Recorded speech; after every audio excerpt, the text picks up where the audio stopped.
Hello ladies and gentlemen, and welcome to tonight's preview of 19 Kids and Counting, how to expect the unexpected in your herd.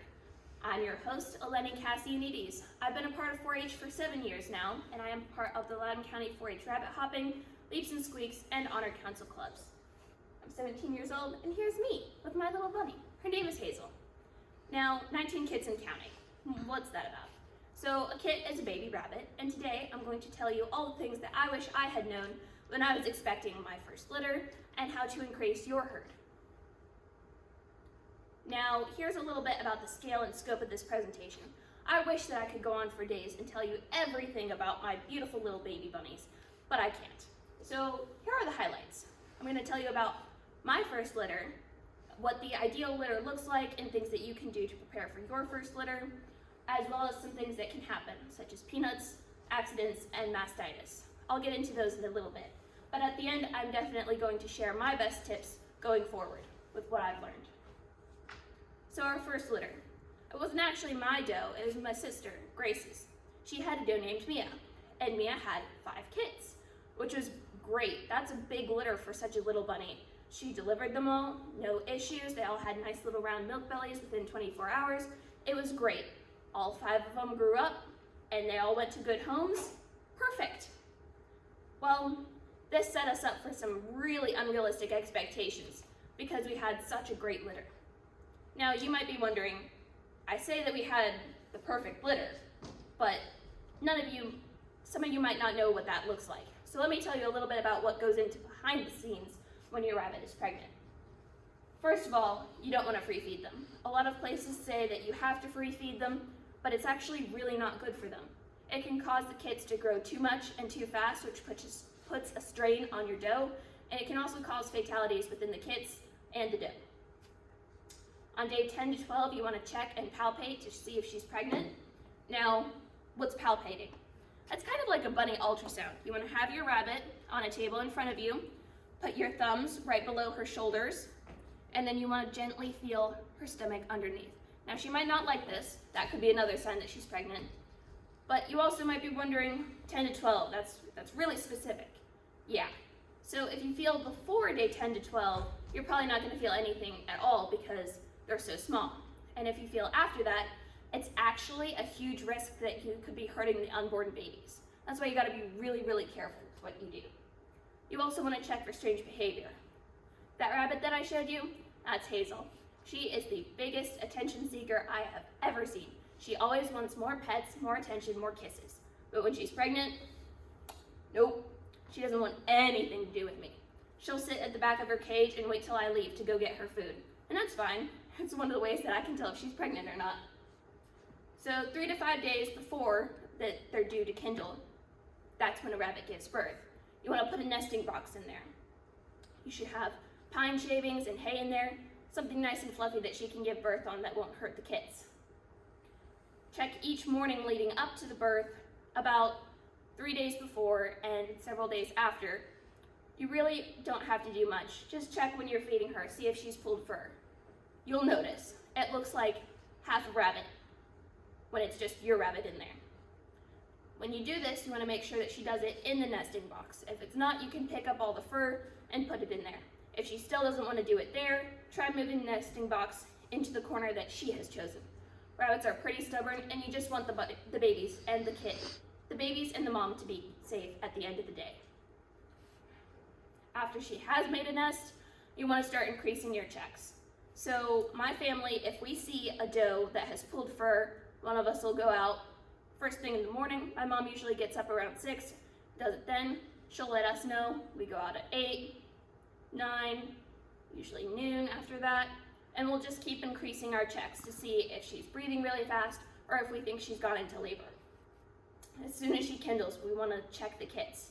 A lot of people think that it's best to just leave them alone, let the mom and the babies have their time, but if there's a problem with one of the kits, you want to be the first to know so that you can give that kit its best shot at life. Sometimes they'll be born on the cold wire, and you've got to warm those up as soon as you can. Some of them have birth defects, which I'll tell you about now. So peanuts. I'm not talking about the little nuts. Peanuts are when a mom and a dad give 2 copies of the Dwarf gene. and that happens in the baby. It creates a fatal condition where the kid, like I said, has 2 copies and it's born as a double dwarf. If you breed large rabbits, this isn't really much of a problem that you'll run into, but we have run into it several times. It's actually a good thing. It means that you have true dwarfs in your rabbitry, but it's still sad when it happens. One of the ways that you can tell is look at the size of that tiny ear. This right here is a peanut, and this is not a peanut. You can see the size difference. The tricky thing about identifying them is you don't know right when they're born, they're all about the same size. You'll know in the days after when the peanut doesn't really want or know how to nurse. They usually die off between 1 to 3 days after, and my family chooses to just leave them in there. Some people sell them to pet stores as rat food, some of them just bury them or dispose of them. That's really up to you to decide what you're comfortable with. Another hard thing is sometimes, like you see over here, we have what we call hippos, or the beast of the litter. This is actually not a peanut. That's another kid, and you can tell who's been getting mama's milk. Now, when we have this in our rabbitry, our first thing to do is check the ears. If the ears look normal and you don't see anything that looks concerning, then in the afternoon, not the morning or evening when the mom usually nurses them, we nurse them in the afternoon so that they can get some extra nutrients. As they grow up, their sizes will become closer, and it's not much of a problem as soon as you catch it. Now, accidents. I put it like that because there's always something that you won't be able to account for in your rabbitry and in your litters. This can include pests. Last summer we had an issue with rats, so we had to put our barn cat, we had to show her where we thought it was going, so we had her going after it, and we also put out mouse traps and rat traps. We caught it, but again, we can't really account for that. We just have to do the best with what we've got. Kits. I've been saying a lot, you gotta check on the doe, check on the doe, check on the babies after. Why?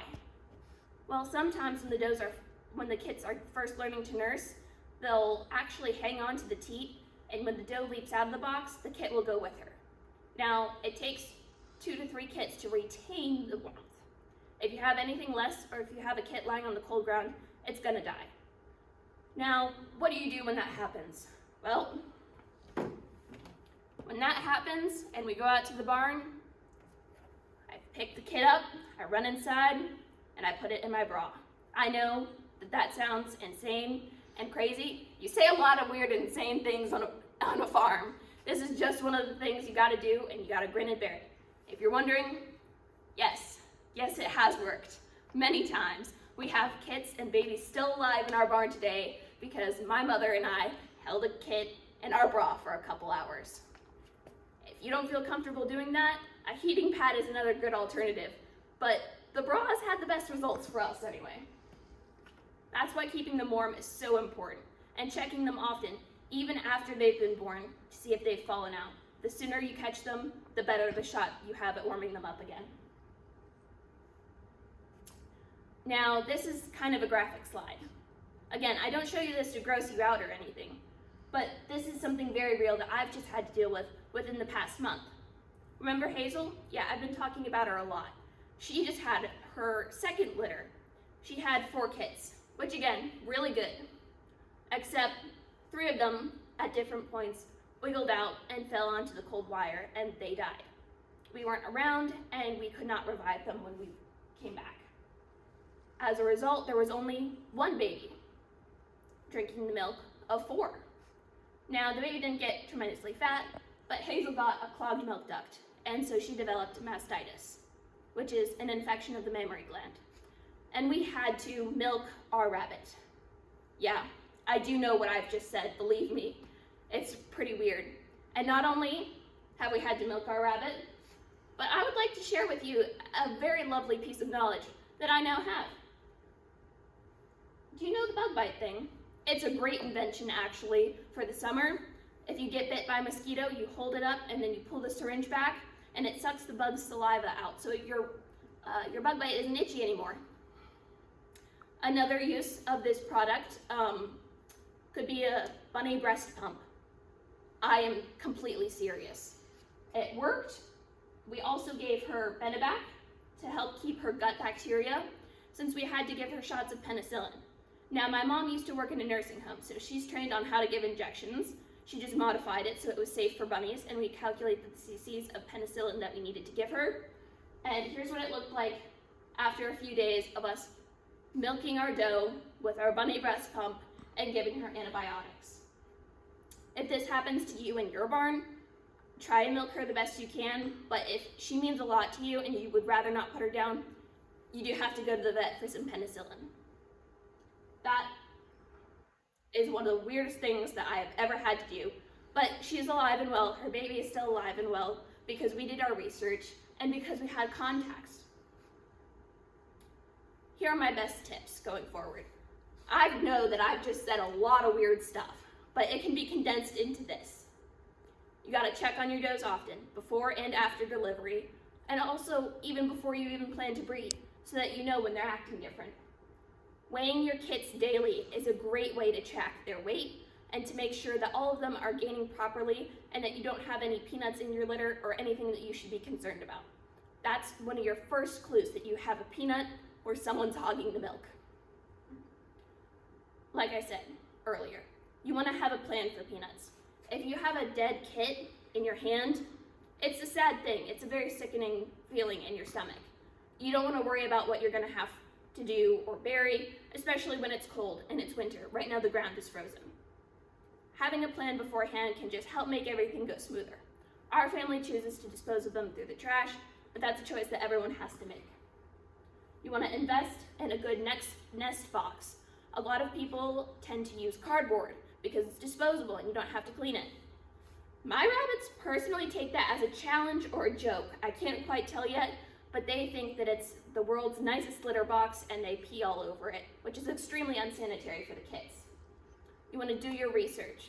This presentation has been put together so that I can solidify this knowledge in my head and so that I can present it to my club so that they can have the tips that I wish I'd have known when I first started breeding. And have a contact. What do I mean by this? I want you to find someone that you can go to at all hours of the day or night and you know that they can answer and help you. I have several. I have my mom, I have my 4-H leaders, and I have people that I've met through rabbit shows and developed mentorships with them like this. All of this presentation has been put together from my personal experience and my mentor's advice. That includes Claire Burns, my 4-H leader, Michelle Forey and Leah Kling, they're my mentors from ARBA, the American Rabbit Breeders Association, as well as my mom, Jennifer Kasianides.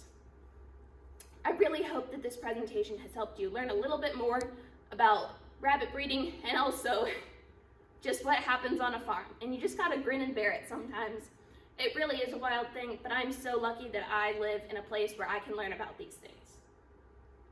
I realize that we're on a virtual platform this year, but I would really love to hear from you. So if you have any questions, please email me at the letter E, the word glorious, and then the word sunshine @gmail.com, and I will get back to you as soon as I can. I just want to thank you again for lending your ears to my presentation, and I hope that you've enjoyed tonight's showing of 19 Kids and Counting. Thank you.